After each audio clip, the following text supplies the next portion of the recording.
Bettina Aguiar. Y el tema de hoy es deglución. Es un tema que hemos conversado algunas veces, pero ella lo va a dar con lujo de detalles. Así que nadie más se va a olvidar de esta charla. Los dejo con ella. Buenas tardes. ¿Me escuchan? ¿Voy un poco al micrófono? Bien. Ahora sí que voy a una cosa de coordinación difícil. Enseñar y tener una mano quieta es difícil. Pero bueno, hoy les traje una repetición, por eso me reía un poco de que hay un chiste que algunos ya van a conocer, pero bueno, la idea es hoy centrarnos en una situación común, que es comer, ¿verdad? Nosotros casi todos, en general, nos alimentamos, ¿verdad? Y queremos hacerlo en los tiempos que nosotros queremos, de la manera que nosotros queremos y con las cosas que nosotros queremos, ¿verdad? Bien, acá tengo un secretario que va a tocar un botón. Ahora va a tocar este botón. Muy bien. Pará, vení para atrás. Ahí. Dame que yo te lo pongo. Ahora sí. ¿Qué ven ahí ustedes?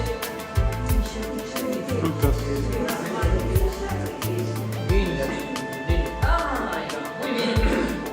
No ven nada ustedes. Por este lado. Acá tenemos dos cosas que nosotros en general podemos llegar a comer, ¿verdad? Hay una cosa que está sonando de mi celular. Lamento, lo peor que hace un expositor, dejar el celular prendido. Ahí tengo. Bien. Pero estas frutillas y estas cerezas o guindas, porque después encontré que, ¿cómo le digo esto? Perdón. Ya está, gracias, disculpa. Entonces, ¿qué situación les viene a ustedes a la cabeza? ¿Qué les viene a la cabeza si piensan en comer cerezas o comer, por ejemplo, guindas? ¿Qué situación les viene? ¿Son fáciles de comer? Sí. Jugosas, muy bien. Son fáciles de comer. ¿Qué tienen adentro las guindas? Sí. Ajá, bien. Tienen un carocito. Ajá. Entonces, ¿qué puede pasarnos con el carocito? ¿No? Por eso tenemos que tener cuidado, ¿verdad? Así sean las cosas más simples y más ricas que nosotros podemos llegar a ver por ahí. Ahora está como un poco más de onda, ¿no? Tener las cerezas en los palitos, ¿no? Como son más fáciles de conseguir. Pero no es tan fácil a veces para alguien que tenga alguna dificultad poder comerla con tranquilidad. Entonces un poco es el argumento de pensar que a pesar de que estas cosas parecen sencillas, fáciles, blanditas, jugosas, deben ser fáciles de tragar, encierran en cierta medida alguna otra dificultad o riesgo. Entonces nosotros tenemos que aprender a darnos cuenta de eso. Los que tenemos alguna dificultad, los que no tenemos la dificultad y podemos estar participando en el acto de alimentar a alguien o prepararle un postre, una comida, una torta de cumpleaños. Ah, y le voy a poner estas cerezas que quedan divinas. Pero después no pienso en la dificultad que puede tener el otro a la hora de alimentarse. ¿Sí? Mi secretario va a tocar de vuelta el botón. Para adelante. Ahí va, ahí paramos. Ahí está. ¿Qué pasó ahí? Capaz que los de atrás lo ven mucho. ¿Lo ven ahí? ¿Qué pasó? Ahí está. Cuando lo miran hacia esa foto, ¿qué les da? La sensación de que está tosiendo, está mal, ¿verdad? Entonces, esto es la situación que uno a veces quiere evitar. Y que a veces uno piensa, bueno, está, tose y se le va. Eso de toser y se le va no siempre es así. Entonces, para nosotros, para los que nos dedicamos a trabajar con la deglución y con las alteraciones de la deglución, que en este caso yo voy a usar el rol de neuróloga y de fonobióloga, la disfagia es la dificultad que tenemos de llevar el alimento del exterior hasta nuestro estómago.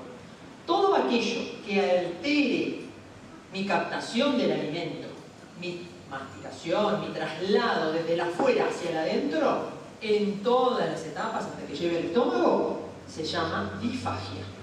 La disfagia puede tener diferentes clasificaciones, tipos, entidades, pero todo aquello que genere, y ahí lo van a escuchar ustedes ahí, La sensación de adherencia o de obstrucción. Adherencia es que se me queda algo ahí en la boca, o en la garganta, o atracado por acá, o como que tengo pegado, o, ¿verdad?, la sensación rara a veces de que me atoro, que tengo que toser. Eso para nosotros es disfagia. No necesariamente la disfagia es grave, no necesariamente la disfagia es por la enfermedad que tengo crónica. Hay enfermedades que pueden darnos problemas para tragar o problemas para masticar que no necesariamente son neurológicas. La más común de todas es la falta de dientes o la dificultad con la dentadura, que a veces cuesta la adaptación. Eso nos puede dar una alteración en la primera etapa de la deglución, que es la oral, es la que yo uso desde la captación del alimento a la masticación. Toda esa etapa, la más común de las dificultades es la dificultad con los dientes. Entonces ya de por sí esto puede alterar una etapa. Me altera en el tiempo y en el espacio de esa etapa. Yo cuando estoy consumiendo algún alimento necesito captarlo, procesarlo, masticarlo, lo que fuera, para iniciar la digestión, para que yo segregue saliva. Entonces hay medicamentos que nos pueden afectar la salida de la saliva, nos puede generar problemas con la saliva, y eso entonces también me altera la masticación, porque la comida me queda más dura, más espesa, y yo no lo puedo pasar para atrás, no lo puedo tragar. Entonces hay muchas otras cosas que nos van generando esta capacidad de decir, bueno, puedo tener un trastorno de la alimentación que se puede llamar disfagia. Ahora sí le voy a pedir que toque de vuelta el botón. Muy bien. Y esto es un problema frecuente y que no necesariamente tienen solamente los parkinsonianos. Puede tener cualquier persona. Se conoce ya que a partir de los 60 años va creciendo esa dificultad en sujetos que no tienen enfermedades neurológicas. Por estos eventos, incluso se llama presbifagia, la alteración de la deglución en señores mayores, señoras y mayores, señores y señoras mayores, ¿no? O de la tercera edad. Bien, adelante. Muy bien, pero ahora vamos a pasar a esto que yo les puse acá. ¿Qué hay acá? Ahí está. Eso en general para el cocinero es éxito, ¿verdad? Si repite, mejor todavía, ¿verdad? Eso es éxito. Ahí está. Entonces, ¿se acuerdan que yo les dije hoy que la alimentación uno busca comer lo que quiere en el tiempo que uno quiere, ¿verdad? Y si quiere comer todo el plato, comer todo el plato. Entonces, esta situación podemos decir que es eficacia. Pero ¿qué cosa nosotros podemos decir que es eficaz? Para ustedes, ¿qué significa algo que sea eficaz? Ahí está. El objetivo que yo quería tener, lo hice. Comí. Ahí está. Entonces, y ahí vuelvo a esta situación que nosotros a veces pensamos, en que no siempre tengo yo que pensar que el plato vacío es el que ya comió. Puede que tenga más hambre o pueda que no quiera más. Entonces yo tengo que siempre pensar qué es lo que yo quiero como eficacia. La persona, el propio el que se alimenta. La alimentación tiene un rol que es nutricional, tiene un rol de mantener el peso, pero no me puede generar problemas. No me puede generar que el estómago me quede muy lleno, de que yo tenga que después tener como reflujo o que me sienta mal, ¿verdad? Entonces todas esas etapas yo tengo que pensar que no siempre significa comerme todo el plato. Capaz que tengo que comer poco, varias veces en el día, para mantener mi peso, estar bien sano, pero de cualquier manera no siempre es comer lo que comía antes. No es pensar, bueno, me voy a liquidar toda esta milanesa porque, bueno, estoy acá, me invitaron a comer y yo tengo que comerme la milanesa. No, no siempre es eso. Adelante. Entonces mi objetivo era comerme el pescado, pero no quería comerme las espinas, entonces lo dejé, ¿verdad? Yo tengo la idea de que la eficacia, bueno, es comer lo que era comible, ¿verdad? Es esto, es la capacidad de producir el efecto deseado. Yo era lo que quería comer. ¿Estoy satisfecho? No sé, alguno comerá las espinitas por ahí, pero yo no. Pero después, el otro punto, que por eso es importante a veces entender, que cuando nosotros estamos participando del acto de alimentar, tenemos que pensar que sea un acto seguro. ¿Qué significa que sea seguro? Que yo me estoy exponiendo al que estoy alimentando a riesgos, a daños. ¿Cuáles pueden ser los riesgos y los daños en una alteración de la deglución? A ver si ustedes ya tienen alguna idea de qué puede pasar si yo tengo un problema para alimentarme, si yo tengo disfagia. ¿Qué problema puedo tener? No me pasa el aire. Muy bien, ahí va. ¿Qué más puede pasar?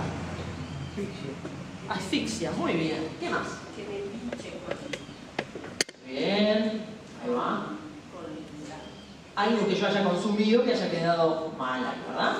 Bien, ¿alguna otra cosa que haya pasado, que ustedes hayan escuchado, que le haya pasado a alguien? A mí a veces me da nada. ¿Te dan náuseas? Bien. ¿Qué otra cosa nos puede pasar si no nos alimentamos bien? ¿Cómo quedamos? La saliva. Tenemos más saliva de la que... Ahí va, se nos cae la saliva, ¿verdad? Se nos cae la saliva que se llama cialorrea. Quedamos flacos y quedamos indefensas. ¿Y qué nos viene? Neumonias. ¿Ah? Neumonias, y la más frecuente y la que nosotros tenemos que abrir mucho los ganchos, sobre todo en la parte médica, es las neumonias repetidas por aspiración. Eso habla de que hay una alteración constante de la deglución. Y es una de las neumonias que a veces es muy frecuente, pero claro, a veces, bueno, fumaba, tenía neumonía, bueno, pasa como desapercibido. No, ojo, puede ser una neumonía aspirativa, ¿verdad? Ustedes han escuchado alguna vez esa cosa del riesgo de los vómitos, que se aspire el vómito. Sí. ¿Verdad? Bueno, ¿por qué? Más allá del contenido del estómago, que es muy dañino, ¿verdad? El propio hecho de que algo que no es de la vía aérea caiga en la vía aérea es muy grave, ¿verdad? Genera entonces una insuficiencia respiratoria y es causa de internaciones, causa, ¿verdad?, de ingreso a CTI y puede ser causa de muerte. Entonces para nosotros es un riesgo y es un daño mayor. Por lo tanto, si nosotros estamos ejecutando algo, lo tenemos que hacer con seguridad. Si nosotros necesitamos tener la certeza de que estamos tragando bien, tenemos que estar en un ambiente seguro.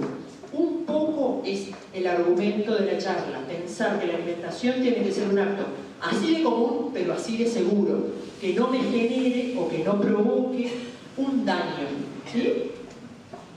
Y por eso la idea es prevenir, enseñar, aprender y prevenir. Y cuando nosotros no podemos retomar el ritmo de la deglución, como siempre lo hicimos, tenemos que hacer modificaciones. Las modificaciones están en la textura del alimento, en la temperatura del alimento, en la consistencia del alimento, pero también a veces en aprender maniobras para generar la seguridad. De eso es lo que nosotros hacemos las fonobiólogas.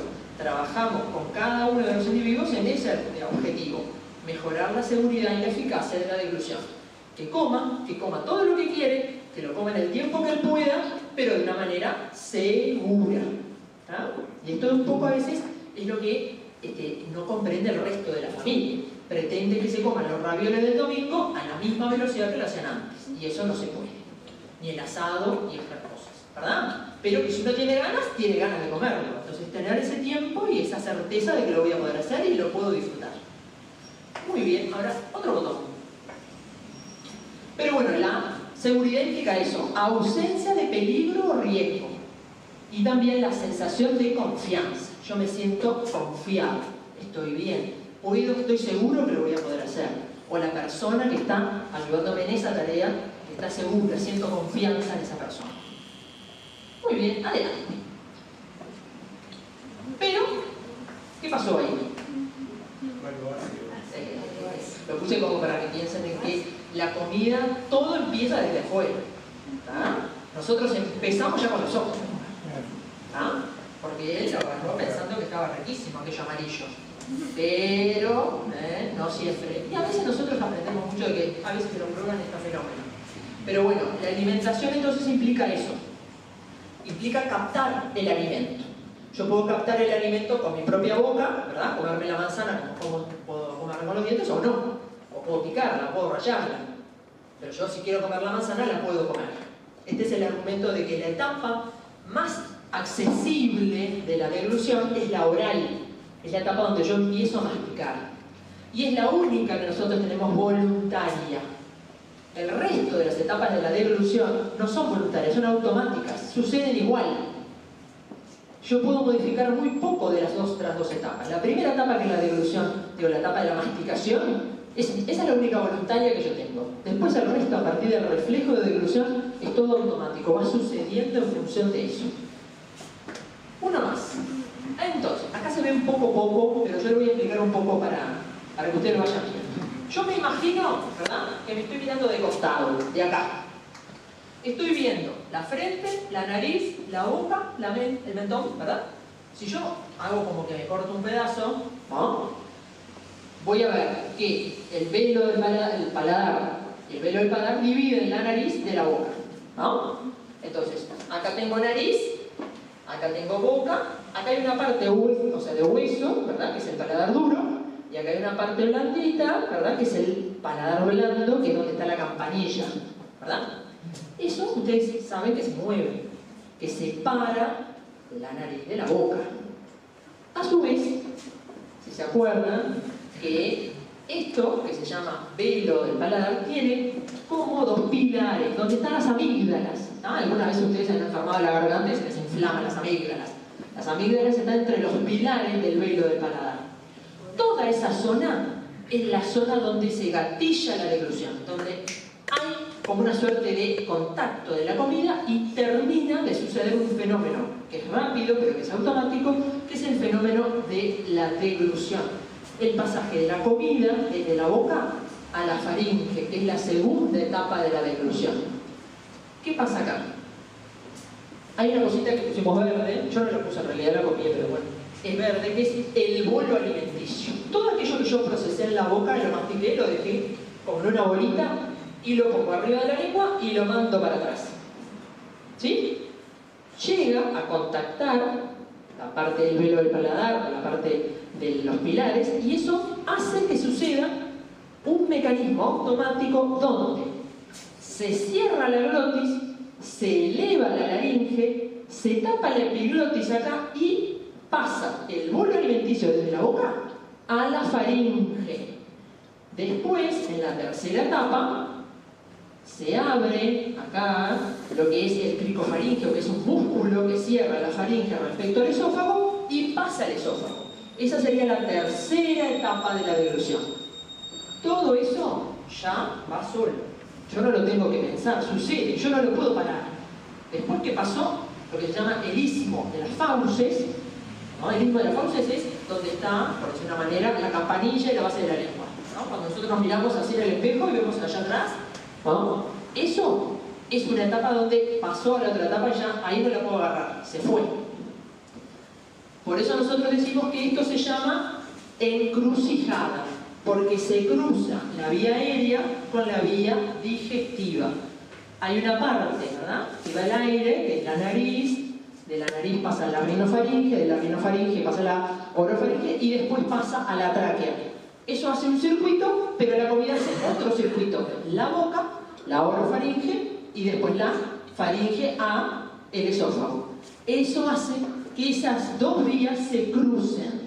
Esa zona es altamente reflexógena, o sea, tiene muchos sensores, porque es un mecanismo que sucede rapidísimo, en menos de un segundo.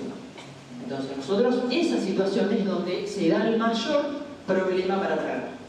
¿Por qué? ¿Se acuerdan que cuando hablamos de disfagia significaba que quedaba adherencia u obstrucción? ¿Dónde pueden quedar restos de comida, o saliva, o alimento, o bolo alimenticio? ¿Dónde puede quedar? En la encrucijada, En la encrucijada o antes o después, ¿no? ¿Qué nos puede pasar? Que nos quede por detrás de la lengua, pero delante de la epiglotis.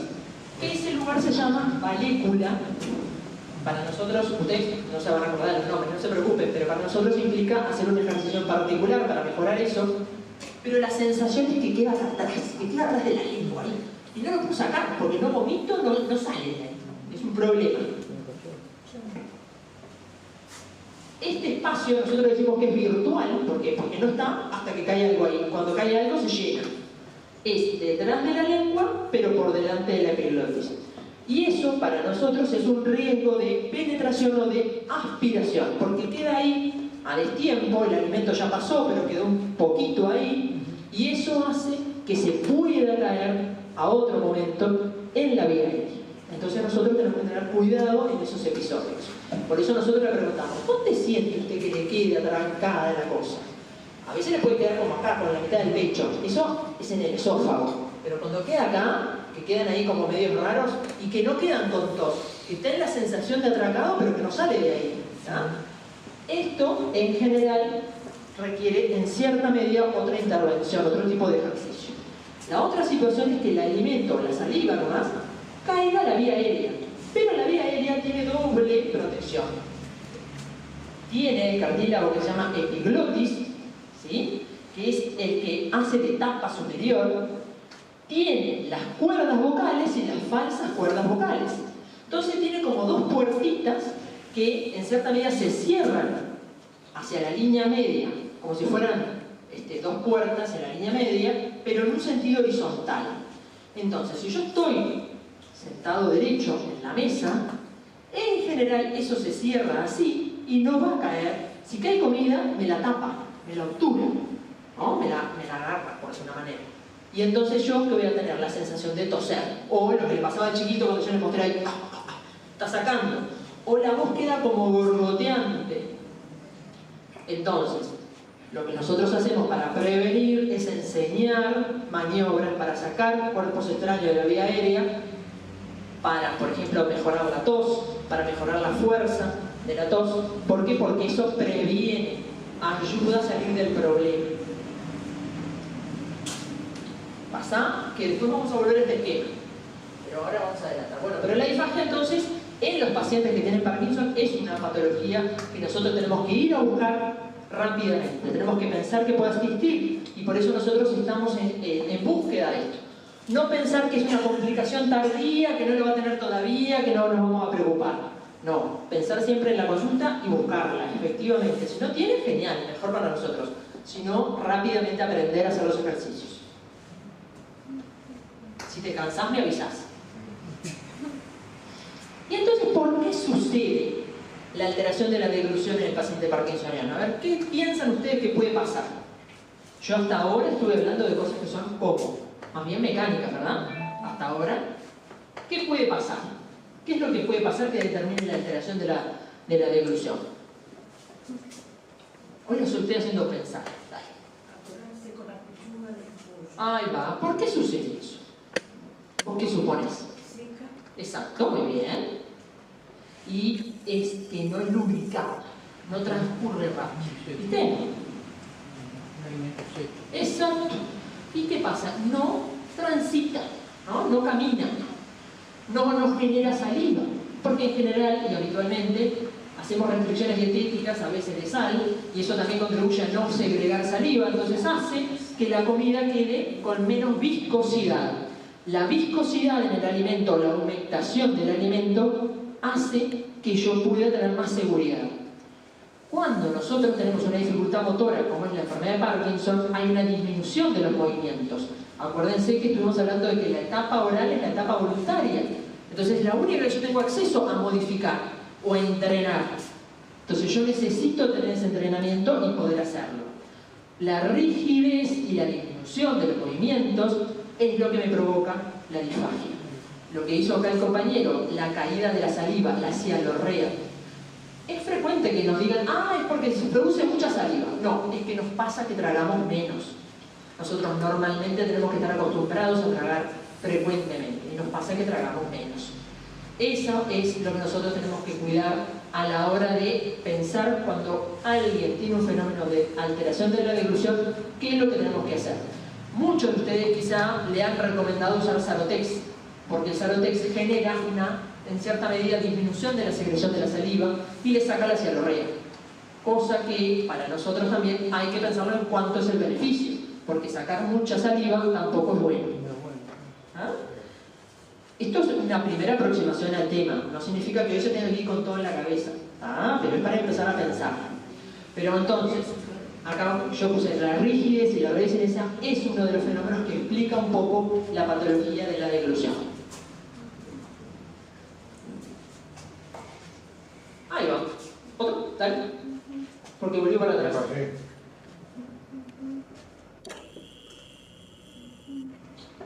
Ahí va, para ahí. Nosotros no siempre vamos a estar iguales.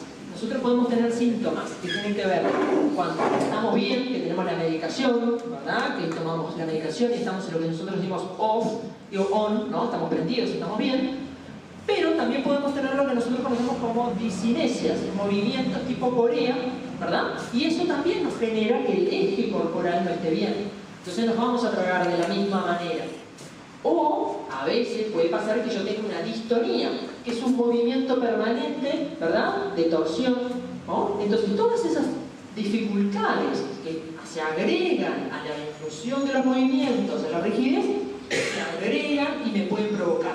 Entonces los actos de alimentarnos tienen que sortear todos esos episodios.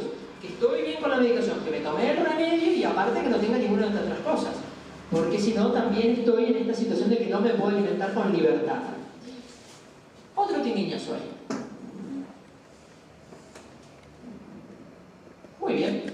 Entonces, esto, ustedes se dan cuenta que generó problemas a nivel de lo que es los servicios de salud. ¿Por qué? Porque uno tiene que tratar de no tener el paciente con neumonía, tiene que tratar de que coma bien, de que tenga una buena calidad de vida. Entonces nosotros estamos usando, lo que nosotros ahora en Prempar estamos usando, es un cuestionario de eficacia y de seguridad, porque esa es la idea, llegar antes, contar y entender qué es lo que nota el sujeto. Porque a veces puede pasar que él no se dio cuenta que eso podía ser un problema. Lo notó como una dificultad y bueno, y sigo adelante, porque ya está, tengo problema para caminar, bueno, tendré problema para tragar. Pero no toma la situación de decir, bueno, ¿esto qué es? ¿Qué es lo que me pasa? ¿Y qué riesgo tengo? Por eso nosotros somos un cuestionario. Esto que se ve chiquito, que solamente lo traigo porque no es para que lo lean, sino para justamente demostrar que esto lo presentamos en un congreso hace 2 años, justamente en una investigación que nosotros hicimos para buscar las consecuencias que tienen los sujetos y lo que nosotros decimos, el riesgo de padecerlo y la conciencia de la enfermedad. Los que quieran preguntar algo me levantan la mano y preguntan, sobre todo si yo estoy muy aburrida. Yo les dije que había chistes y todavía no he hecho ningún chiste. La idea entonces es que nosotros investigamos con este cuestionario de eficacia y seguridad, dividimos un conjunto de usuarios que tenían la enfermedad de Parkinson, pero que tenían algunos problemas de memoria y otros no tenían problemas de memoria. Y alteraciones ejecutivas y no alteraciones ejecutivas. Dividimos los pacientes que tenían esas dificultades y los que no tenían esas dificultades. ¿Qué hicimos? Valorar si había un impacto desde lo cognitivo en la conciencia de la enfermedad. O sea, yo puedo tener un problema pero no darme cuenta, o sí tenerlo y darme cuenta. Por eso nosotros buscamos ese impacto. ¿Quién está más, por decir de una manera, con más dificultad? El que no se da cuenta. Porque no va a ir al doctor, quizás no se da cuenta porque vive solo y no tiene una ayuda que dice, no, pero mirá, te estás atorando muy seguido, te cambió la voz, ¿no? Entonces nosotros hicimos esta investigación. Esto es un poquito a cuento, ¿no? Lo que importa ahora es entender por dónde va el trabajo, pero la importancia a veces es, para nosotros los médicos, es entender que los usuarios a veces no van a venir con la pregunta, nosotros tenemos que ir a buscarla. Sí, una pregunta. Yo, digamos, por lo menos ahora no tengo Parkinson, no cuando era mi señora.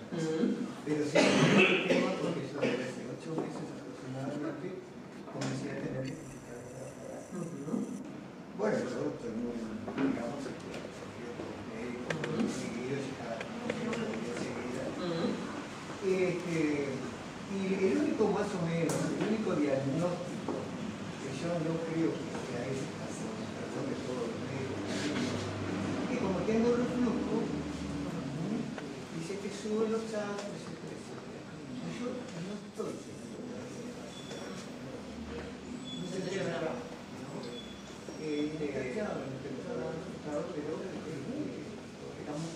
Exacto. Lo que cuenta el Señor, que es muy importante, vieron que no necesariamente yo tengo que tener una dificultad conocida. A veces yo tengo la sintomatología, que es la dificultad para tragar y la repercusión en el peso, o, por ejemplo, cualquier otro evento, y eso hace que nosotros podamos tener la dificultad. Y nosotros hay que perder un poquito el miedo a la consulta. Sí, claro, como cuenta él, a veces genera estudios, genera gastos, pero bueno, uno tiene que llegar a decir, bueno, yo tengo que estar bien, tengo que estar sano. Bueno, pero ahora entonces yo les voy a mostrar ahora. ¿Me escuchan así? ¿Sí? ¿Me escuchan bien? No tengan miedo si no agarro de vuelta el micrófono. Porque si es por el micrófono no tengo problema. Bueno, acá quedó medio chicuelito, pero yo lo que les voy a contar es lo siguiente. ¿Cuáles fueron los síntomas más frecuentes que me contaron a mí los usuarios que yo entrevisté? Porque esto era una entrevista, no era un examen que yo tuviera que hacer, no en el sentido de que tuviera que hacer algo con el paciente. Era un examen que nosotros le preguntábamos al usuario y le decíamos, bueno, ¿qué dificultad tiene usted? De los más frecuentes me encantaría leer, pero no leo de acá porque necesito leer usted, ¿viste? Me voy a acercar. El síntoma de los más frecuentes fue: se me cae la saliva en reposo. Acuérdense que eran todos usuarios que tenían Parkinson. Todos eran parkinsonianos, tenían algunos problemas de memoria y otros no tenían problemas de memoria, nada más. El más frecuente, pero que yo sospecho que era lo que no le gustaba tanto, que se le caía la saliva en reposo. O que cuando estaban hablando se le caía la saliva. No era que caía mucho, no, era que se mojan las comisuras. Ya con eso. ¿No? La otra, que le cuesta masticar sólidos, que necesita tragar más de una vez y que justo después de comer carraspea, hace. Entonces, hay una cosa que nosotros tenemos que siempre tomar en cuenta en calidad de vida, es la repercusión que tiene en las personas la enfermedad y la conciencia de la enfermedad. A nosotros no nos gusta que se nos vea. Entonces, ¿qué nos pasa? Queremos evitarlo. Entonces hay una pregunta que dice, ¿usted evita comer en público? Y sí, la gente evita comer en público. ¿Por qué? Porque tiene la dificultad. Entonces eso, nosotros, por eso yo lo pongo ahí, que yo creo que nos dio bajo, o nos dio alto, entre comillas, porque la gente lo que estigmatiza, lo que no quiere que los demás vean, es lo que más le preocupa. Por eso muchas personas cuando van a la consulta dicen, lo único que no quiero es tener temblor. Y nosotros decimos, el temblor es lo que menos me preocupa a mí. Claro, entonces si vos tenés esa discordancia en una opinión y la otra, te vas a encontrar que a veces decís, no me comprende. Nosotros, los médicos, a veces podemos tener en cierta medida cuota de responsabilidad en reconocer que hay que entender que el sujeto es el que tiene que dirigir en cierta medida la atención. La calidad de vida la mide solamente el usuario, el que sufre la enfermedad o su familia. Entonces a mí esto me abrió un poco la cabeza de decir, bueno, si a ellos no les gusta, ¿verdad?, la sensación de que la saliva pueda caer, pero a mí lo que más me interesaba encontrar era aquellos usuarios que me decían, cuando yo trago, me queda comida en la boca, tengo que tragar como 2 o 3 veces, la misma cuchara, porque me queda, trago una vez, y entonces ahí ¿qué pasa? No es eficaz mi deglución, queda comida en la boca, entonces queda ahí dando vueltas en otro tiempo, y entonces no estoy tragando segura. Entonces eso para nosotros es importante, es grave en el sentido que tenemos que trabajar. ¿Ah? Y la otra situación es, cuando yo como, bebo lo que fuera, bebo líquido, me queda la voz como rara, como que tengo que andar aclarándola, como más apagada, como queda borboteante. Eso significa que cayó algo o en las cuerdas vocales o en las falsas cuerdas vocales. Y eso también a nosotros nos tiene que abrir mucho los ojos, a los profesionales.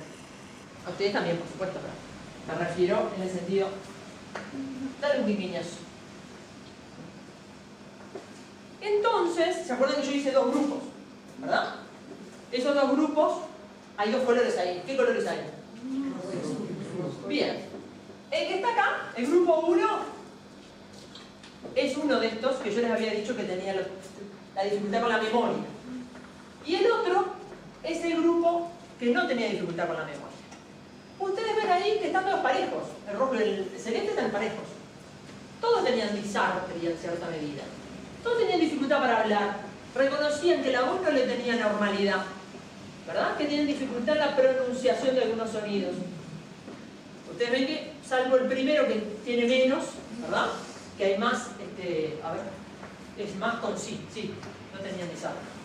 Los primeros no tenían tanta disartria como los otros que están bastante parejos. Pásame la otra.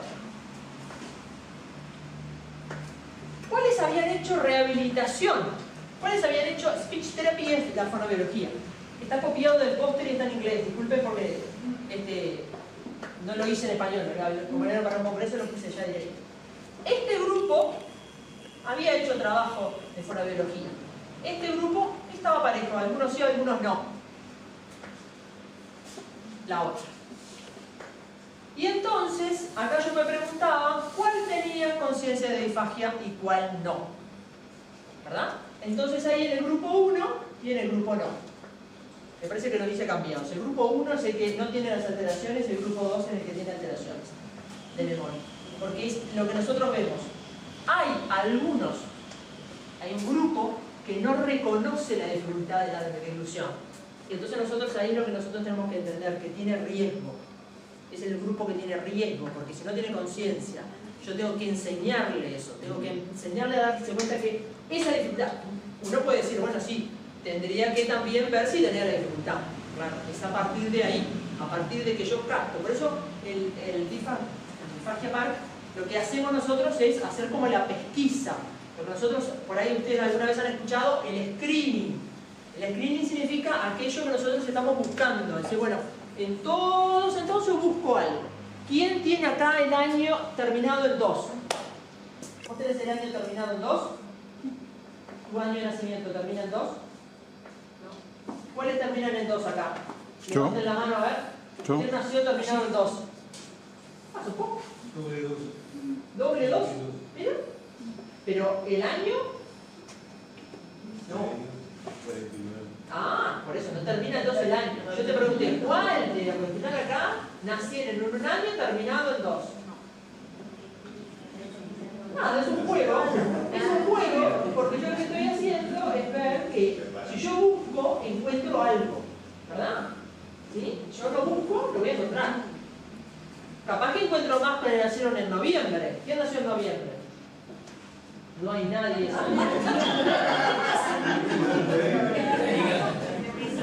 Acá. Eso yo muy bien. ¿Dentro de poco? En octubre, 10. Casi, ¿ya? Ahí va. ¿Cómo que naciste? En octubre. ¿Está? En octubre venimos, que está bueno porque voy a cumpleaños. Noviembre, ¿viste? Ahí va. Entonces, lo que estamos haciendo es haciendo como la suerte de pesquisa. ¿Está? Esto es lo que estoy haciendo, simplemente. ¿Ah? Cuando nosotros hacemos una prueba de screening, la diseñamos para agarrar. Es como si yo quiero cazar algo. ¿No? Vamos a poner las mojarritas. ¿Con qué se pescan? ¿Por qué? Porque con la caña no le agarran mojarrita. ¿Estamos de acuerdo? Pero si yo quiero agarrar un atún, capaz que no agarro una caña. No sé, pero luego no voy a poder agarrarla tampoco, pero bueno. ¿No? ¿Hay algún pescador? Sí. Ah, bueno. Dijo tan fuerte que debe haber más de uno. A ver si digo si hay mentirosos. ¿Hay mentirosos? Sí. Si hay mentirosos. No es pescador. Ahí va. Es la condición. Ahí va. Ahora, entonces, pasa de vuelta. El compañero que está haciendo secretario brilla. Entonces, hay una alta proporción de pacientes que tienen disfagia y observándose una baja conciencia de la condición y de las consecuencias que puede tener. Por eso, acá yo lo resumí mucho, ¿no? Lo que hacíamos era la recomendación de que cuando hay alteraciones de la deducción de los líquidos, el uso del espesante a veces es lo mejor para ellos. Bueno, pero entonces, muchas veces estos trastornos son asintomáticos, el sujeto no se da cuenta de eso, pero aparte no tiene la chance de ir al médico a preguntar eso. Por lo tanto, a veces es importante pesquisar, incluir cuestionarios que busquen ese problema para ir enseñando a prestar atención. Adelante. Pero nosotros vimos que las alteraciones llegaban al 94% de todos los encuestados. O sea, con mayor o menor proporción, pero todos tenían algún síntoma. Entonces es preocupante. A veces uno dice, bueno, pero capaz que como mucho, ¿no? Habría que empezar a tildar un poco. Bueno, nosotros lo que buscamos era justamente cuáles eran las alteraciones de la eficacia. La eficacia era que yo trago y la comida pasa toda de la boca a la faringe y de la faringe al estómago. Eso sería la eficacia. eficacia. Entonces, ¿cuáles son las dificultades cuando yo busco eficacia? La dificultad en el transporte, o sea, me queda comida ahí trancada o demora mucho en pasar. La deglución fraccionada, tengo que tragar varias veces para que pase la comida. Mal sello labial, ¿no? No cierro bien la boca y se me cae. Y a su vez, residuos orales. Entonces, esto tiene diferentes proporciones. La mayoría se quejó de que la comida no avanza en la boca, queda como lenta ahí. Y el segundo más importante fue la deglución fraccionada. O sea, yo quiero tragar, pero trago de a poco. Cuando nosotros buscamos lo que eran las alteraciones de la seguridad, la seguridad era aquello de no generar riesgo, no tener daño, ahí lo que vimos fue que había residuos faringeos, nos quedaba comida como atracada acá, ¿sí? Después tos, ¿sí? La penetración significa que haya comida que haya pasado o que yo haya tenido tos persistente o que haya tenido descenso de la saturación del oxígeno. Esto es haciendo un examen de la saturación del oxígeno o neumonía por aspiración. Eso para nosotros es una alteración de la seguridad y esto para nosotros, ¿verdad? Todos aquellos que hayan tenido en el último año un diagnóstico de infección respiratoria, estamos obligados a estudiarlo, sobre todo nosotros que trabajamos con un grupo grande de pacientes parkinsonianos, porque pueden estar causados por la disfagia. Te voy a pedir que otra vez. Muy bien. Y esto entonces lo que nosotros quisimos un poco encontrar es que la falta de conciencia también puede deberse a la ausencia de manifestaciones clínicas. O sea, yo no tengo que esperar que tenga una neumopatía, yo tengo que aplicarle el cuestionario antes. Y esto es un poco lo que nosotros en cierta medida buscamos. O sea, a veces uno dice, no lo quiero alarmar, pero de alguna manera tenemos que llevar adelante una forma de protección. Y por eso enseñar esto es importante. Una pregunta. Sí. ¿Es infección respiratoria un resfrío alérgico de muchos meses? No. La neumonía es la infección en el pulmón que a veces se ve en la placa. No. Ahí va. Toda la parte congestión alta, no. ¿Qué le puede pasar a alguien que tenga una alteración, por ejemplo, alta? Tiene una congestión nasal, ¿verdad? Y puede tener como la sensación de que no tiene bien la vía aérea. Pero también puede pasar que haya el ascenso del contenido de la boca a la nariz. Alguna vez le ha pasado a alguno con la Coca-Cola, ¿no? Que la burbuja se va, ¿no? Ahí va, esa sensación fea. ¿Puedo hacer una pregunta? Disculpa que Sí. estoy robando mucho tiempo. Sí. Yo tuve en términos de 25 años 5 congestiones. Este problema que yo tengo ahora puede deberse, digamos, a alguna reminiscencia. A mí me hicieron hace 5 años un funcional respiratorio y yo, excelente. Perfecto. No tiene una enfermedad pulmonar crónica. Sí, pero no sé. Ahora Las congestiones, a ver, yo lo que voy a hacer es lo siguiente: que la gente tenga neumopatía puede tener cualquiera de nosotros, porque la congestión es que el pulmón se me enfermó con un bichito que estaba afuera y me lo agarré. Exacto. Por eso ahora se prodiga tanto la vacuna, para prevenir. ¿Sí? Puede ser que tenga una patología crónica o no. Cualquiera de nosotros puede tener congestión. Lo que pasa es que la neumonía aspirativa, o sea, la congestión porque yo me aspiré, tiene una característica donde se ubica y la forma en que se da. Y eso en general se hace cuando se hace el estudio del paciente. En general es una patología más grave, ¿tá? Pero que la gente tenga neumonía no significa que uy, tengo que ir corriendo a ver si tengo esto. No, es que para alarmarlo. Pero está bueno la pregunta, es decir, bueno, si yo tengo a alguien que tiene neumonía respirativa, tengo que pensar en que tengo que estudiarlo. No siempre son la misma causa. Y ya les digo, habitualmente hay exposiciones laborales, ¿verdad? Situaciones laborales que nos hacen más, por ejemplo, por una manera indemne. ¿no? O sea, esto viene por problemas laborales. Por eso le digo que en principio no siempre tengo que pensar que es por lo mismo. Sale otro tinguiñazo ahí. Bueno, entonces, volver a resaltar que la eficacia y la seguridad al tragar pueden mejorarse con estrategias, ¿tá? rápidas de aprendizaje, y a su vez que las fonobiólogas son las profesionales universitarias que se dedican a eso y que obviamente nosotros tenemos la doble función de educar y también de rehabilitar. Entonces por eso nosotros a veces tenemos que empezar a prodigar el conocimiento, eso es un poco el argumento. Bueno, sí, en total, las fonobiólogas contribuirán a la detección y al tratamiento temprano de la dificultad.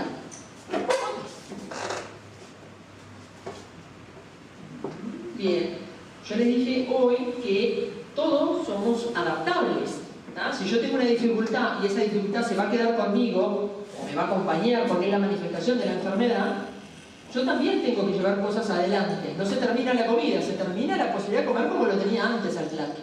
Pero sí importa adaptar la consistencia, la cantidad, la temperatura. Y entonces eso es la forma a veces que nosotros tenemos rápidamente de mantener la alimentación, alimentarse por sí mismos y a su vez estar con la capacidad de poder decir, disfruto de comer.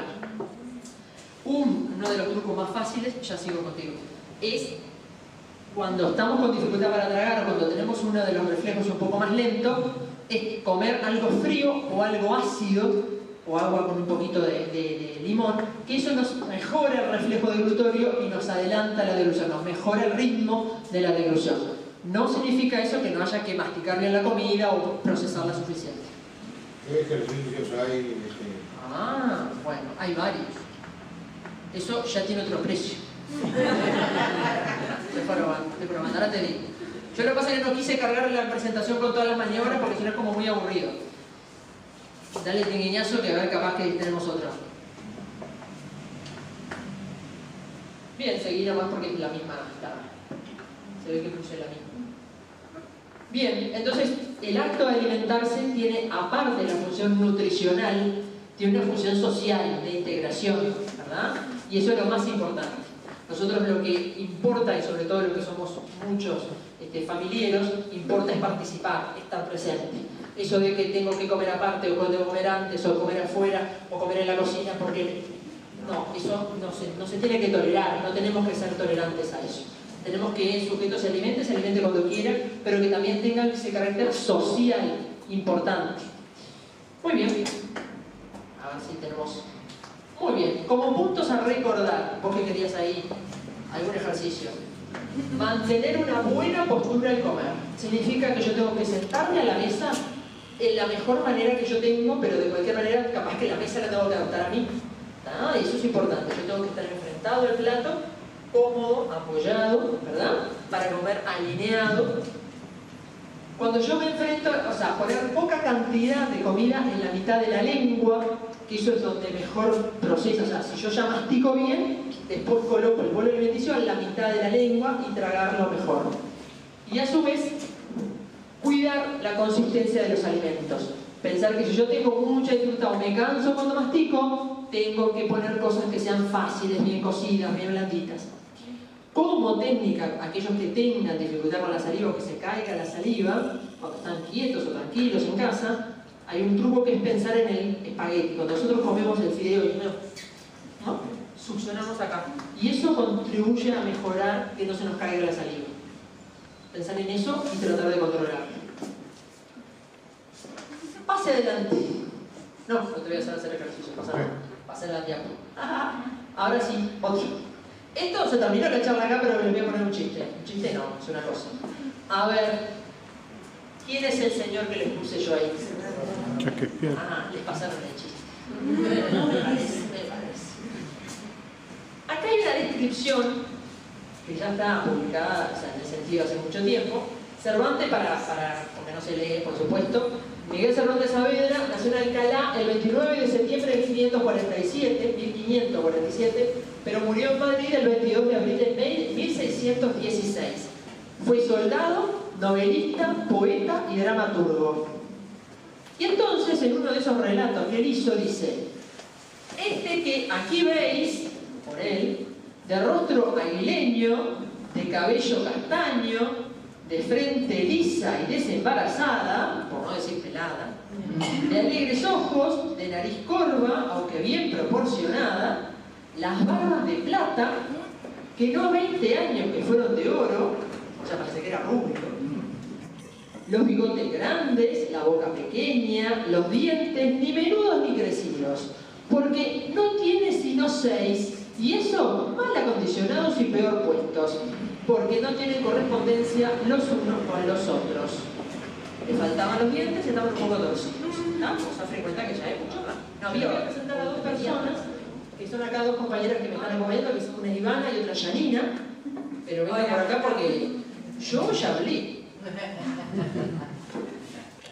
Ellas son estudiantes de fonobiología, sepan que yo soy docente de fonobiología en la Universidad Católica del Uruguay, o sea que acá nomás estamos cerquita.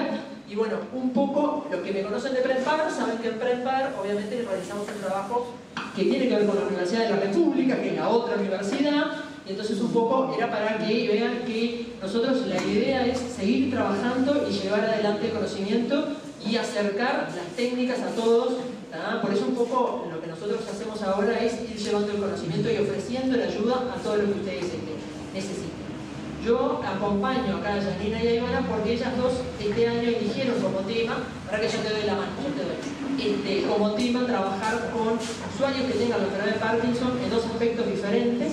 Y bueno, la idea era entonces que los que tengan interés y los que quieran en cierta medida conocer más de la enfermedad y todas las técnicas que puede haber, yo en principio estamos en sintonía y en principio en anuencia de trabajar juntos, porque no siempre todos tienen el acceso que puedan tener a Prempar, porque Prempar funciona en el hospital de clínicas con determinadas condiciones, pero bueno, la idea era un poco acercarles este conocimiento y ponerlos a la orden. Yo les voy a dejar acá a Ivana que va a comentar algo y Janina que se va a presentar y también va a trabajar, o sea, va a explicar un poco cuál va a ser su tesis de trabajo. Bueno, primero que nada, buenas tardes, muchas gracias por la atención. Bueno, yo hice fonobiología de licenciatura en la Universidad Católica, acá a unas par de cuadras. Bueno, Belina fue profesora nuestra en varias ocasiones y bueno, ella presentó como tema alteración de glutoria en la enfermedad de Parkinson y bueno, a mí en lo personal me pareció algo súper interesante, siempre tuve afinidad por esta patología, interés en conocerlo un poquito más y bueno, y el tema de tratamiento. Entonces opté por elegir ese tema de tesis y hacerlo más a profundidad con el tema de conciencia de disfagia, que fue un poquito lo que Bettina les anduvo contando hoy. Y bueno, y obviamente que para poder culminar la carrera necesito de su ayuda y bueno, y de esa manera es que también poder ayudarlos, yo de mi humilde posición, ayudarlos a ustedes, bueno, a saber un poquito más y a investigar un poquito más y bueno, tener tratamiento. Cuando nosotros presentamos los datos, ustedes se acuerdan que yo les mostré usuarios que tenía. La idea es albergar a más usuarios, llevar a más usuarios esta dificultad y llevar el conocimiento y la ayuda. Por eso nosotros tenemos que tener una noción real de lo que pasa, porque quizás nosotros en el hospital tenemos una... No me escuchan, ¿no? Perdón, que soy muy atronadora. Tenemos una realidad muy sesgada porque tenemos pacientes que están derivados muy puntualmente y yo sé que la asociación tiene una dimensión mucho mayor que, independientemente de que obviamente que esto es una presentación para que ustedes la conozcan y la repliquen, o sea, ustedes pueden comentar a los conocidos y a todas las cosas, porque nosotros lo que queremos es ayudar, pero la idea es que nosotros lo que más importa es llegar a sujetos que quizás nosotros no hemos visto y no siempre han tenido la capacidad o la posibilidad de reunirse con alguien para decir, bueno, tengo este problema, ¿qué me pasa? ¿Qué puedo hacer?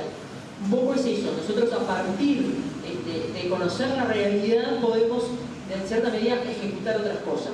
Los usuarios con algunas patologías tienen en cierta medida la posibilidad de ser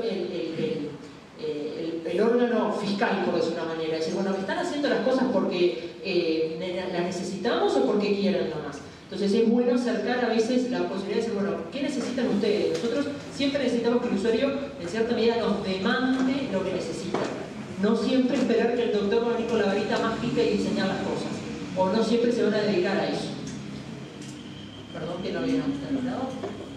No tengo más nada para agregar, simplemente agradecerles y bueno, y el que quiera participar, bienvenida sea. Así que vamos a estar en contacto y bueno, cualquier cosa de mi posición en que lo pueda ayudar, que va a las órdenes.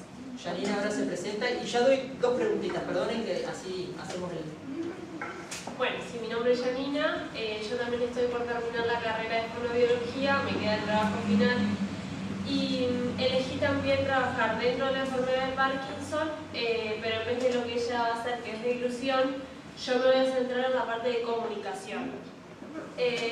Más que nada estos dos problemitas. Uno, que es la articulación, ¿no? Al estar la cara llena de músculos, a veces los músculos no responden tan bien y por eso la articulación de la palabra no es tan precisa. Y por otro lado, el flujo de aire que viene desde los pulmones pasa por las cuerdas vocales y podemos emitir la voz, a veces con la enfermedad de Parkinson no es como tan fuerte ese flujo de aire necesario, entonces puede ser que la intensidad de la voz sea un poco baja. Yo quiero indagar en estos dos temas que pueden o no afectar la comunicación en cada uno. Así que bueno, me gustaría contar con algunos participantes y no sé si esto funciona. Sí, está bueno de escuchar. Y si no, va a tener que practicar eso de hablar fuerte. Se escucha, ¿no? Bueno, la dejo. Bueno, contar con algunos participantes porque al hacer un trabajo de investigación voy a tener que recoger algunos datos. Entonces, bueno, por eso precisamos la ayuda del que quiera participar para este trabajo final. Y bueno, nada más. Bien. Ella me contestó la pregunta de cómo afecta la comunidad. Ahí va, muy bien. La comunicación, exacto. Nosotros, así como yo le expliqué hoy cómo era la disfagia que daba, por qué teníamos disfagia, por la rigidez y por la bradicinesia, la parte respiratoria, nosotros perdemos. Ustedes se dan cuenta que a veces la voz se les va bajando, o queda como un hilito. Nosotros cuando hablamos, para que yo tenga la voz, yo tengo primero que tener aire en el pulmón. Ese aire lo voy a ir sacando, lo saco. Pero para que suene, para que no sea... Para que suene, yo tengo que llevar a la línea media las dos cuerdas vocales y vibrar. Eso lo hago en cierta medida casi automático, ¿no? Cualquiera de nosotros. Pero para que ese sonido se mantenga, yo tengo que tener una columna de aire permanente. Eso es lo que habitualmente sucede con los pacientes que nosotros vemos, que esa columna de aire desciende y la voz se va apagando hasta que es un hilito. Para que yo pueda articular y salga un sonido que yo entienda, tengo que mover los órganos que son los articuladores, que es toda la mandíbula, los labios, ¿verdad? Todo eso yo tengo que hacerlo al mismo momento, lo tengo que sincronizar. Y eso habitualmente es lo que empieza como a descompaginarse.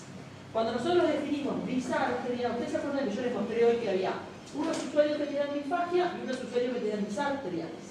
Disartria significa eso, la dificultad de mantener la prosodia. La prosodia es como esa música que nosotros tenemos cuando hablamos. ¿Va? Ustedes se dan cuenta cuando alguien es de Rocha, ¿verdad? De Maldonado, ¿verdad? Del norte, de Montevideo, de Argentina, de Córdoba. ¿Por qué? Porque tiene una prosodia, tiene una forma. Eso es la intervención del cerebro en la regulación de los altos y los bajos y de la velocidad. Y todo eso, el paciente que tiene Parkinson habitualmente lo pierde. Entonces, la idea es que también eso es reeducable, porque es algo voluntario. Yo puedo trabajar esa etapa. Es una etapa donde yo puedo trabajar, puedo rehabilitar. Entonces, hablar más fuerte. Hablar más fuerte. Hemos dicho, hable más fuerte, no lo entiendo. Exacto. Últimamente estoy hablando, ay, qué horrible, se queda distónica la mandíbula. Se me trancan y no puedo seguir. Y tengo falta de memoria. Y algo impresionante, los médicos no me dicen, desde que te conozco me dicen que tienes falta de memoria. No es desde que me conoces. Es últimamente. Y cuando escucho el informativo, veo que están hablando y no sé lo que dicen. Ahí nos contaste varias cosas. Hay varias cosas que me pasan. Exactamente. Está bien. Hay cosas que pueden estar... Nosotros, hoy cuando yo les conté que yo había dividido dos situaciones, era... Cuando nosotros entendemos que tenemos problemas de memoria, hay como una gran bolsa de problemas de memoria, ¿está? Pero uno a veces tiene que entender que la memoria se trabaja, se entrena. Hay una cosa que se llama rehabilitación cognitiva, no viene a la charla eso, ¿no? Es de otro tema. La rehabilitación cognitiva implica mejorar la función ejecutiva. Si yo tengo una buena función ejecutiva, voy a organizar mejor lo que estoy aprendiendo y lo voy a memorizar. Eso es un poco lo que frecuentemente sucede y que es la queja más común de las personas jóvenes. No se pueden organizar o tienen mucha información, no la pueden fragmentar y se olvidan de la información. Yo voy a cerrar la charla. A ver, dame un pequeñazo a ver si quedó algo, porque no me acuerdo si terminaba ahí o no, ya está a altura de partido. Para adelante, para adelante. Ahí, para el otro. Parece que... Para el otro, ahí va. Ahí va. Ahí va. Era ese. O sea, en todas las etapas de la vida tenemos que pensar en eficacia, ¿tá? Y en seguridad, ¿tá? Pero bueno, muchas gracias por estar y gracias por